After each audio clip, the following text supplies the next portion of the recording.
So we're here with my cousin Vinny. You're not really my cousin, but we're all Italian, so we're all cousins, right, Vinny? All paisan. Billy Politan. I say it right way? Well, it was my grandfather Luigi was a Politano. His father Vincenzo was Politano.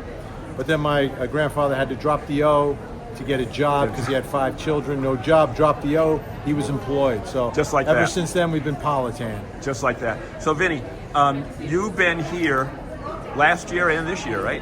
Yes. I was not here for the verdict last year, though. That's why I came up this year. I'm the closer. They're bringing me in. They're bringing me in to close this thing out. Bottom of the 9th. Yeah, exactly. 2 outs. Exactly. Bases are loaded. And just to prove it, I'll show you what I brought. Full count. I brought, this is what I call my red verdict tie. So I'm prepared. I'm prepared. I believe in this jury. I think we'll get a verdict second time What's around. the symbol with why the red? Red, it's power. It's the most powerful moment in every trial. Now that's interesting because I've noticed that most of the lawyers today this trial were not wearing red. They were wearing shades of blue and gray. Yeah, that was. I mean, to me, that's interesting. Red was always a powerful color. I mean, a nice blue tie too, obviously, if you want to be warm, if you want to warm yourself up. But for me, being on the air, sending the signal to the viewers that this is a big day, red tie. Only wear them for verdicts. Okay, because you cover a national situation, Vinny, you live out of hotels. I come out only for the big ones. Okay. So what was your last name ones. before you We've Americanized? got Matt Johnson. He travels the country. He was over there. Oh, there he is. There he is. Matt travels the country. I come out for the big ones. I'm in the studio most of the time. But, you know, Johnny Depp, Alec Murdoch, we got Scott Peterson, Casey Anthony, cases of that magnitude, which this one is of that magnitude. I will come out in the field because, to me, it's the reporting is much richer if you're there, and for this one especially because so much of the story is what's happening outside of the courthouse. What do you mean by that, Vinny? What I mean is this doesn't happen. This happens if Johnny Depp is inside a courtroom. Okay. If Michael Jackson is inside a courtroom, you might get half of this. Half of that. Half of this. So non-celebrity. Johnny Depp, you got half of this. It was a big crowd, but you got half of what's here. This is a woman who no one knew before this case. That's what makes it so unusual. I've never seen people rally for someone who wasn't a celebrity, rally for someone they didn't know, rally for someone who wasn't about some greater cause. So they don't have this is about her case and what happened to her. And I think the people have latched onto it. I think they've grown the issue to, you know, trusting the government, trusting police, etc. But at the end of the day, they're here for Karen Reed. And to me, that is a huge part of the story and extremely unusual. Now, in a situation like this, where you've got, you know, Matt's over there, you got your ABC, CBS, your local affiliates, and you'll get the national people that'll show up today. But here's a case that the independent people, the bloggers, have kind of really made inroads into credible reporting. Actually, the Turtle Boy thing is really the. Would you agree that that's the reason for the whole story? Oh yeah, I've said it, countless times on the air, whether it's on television or online. Yeah, this was created.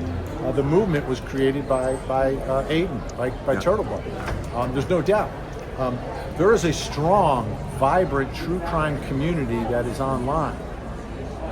What's unusual is usually the true crime community is trying to solve an unsolved case, find a missing child.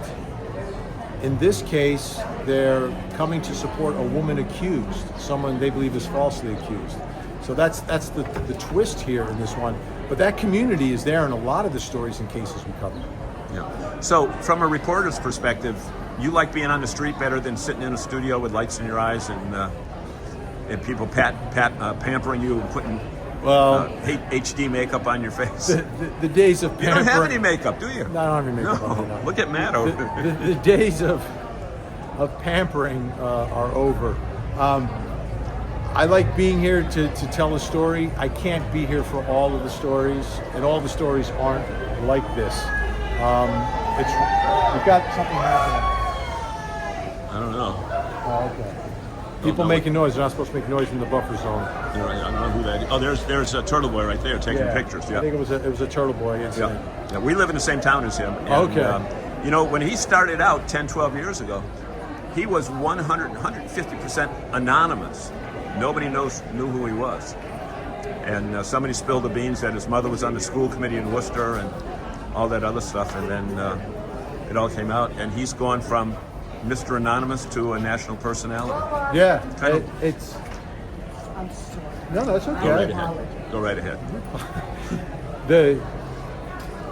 The audience, when you talk about the audience, whether you're streaming online, whether you're on television, you're on radio, you're doing an audio podcast, wherever it is, there's an audience that is out there. And the key for all of us covering these stories is to find the audience. He found his audience clearly on YouTube and on social media, Yeah. and it's obviously grown from there. For us, we're going in the opposite direction. We have a television network, and we're here in social media. But you've got to be wherever the people are, Yep. and the people are everywhere. So you got to Everywhere. find them.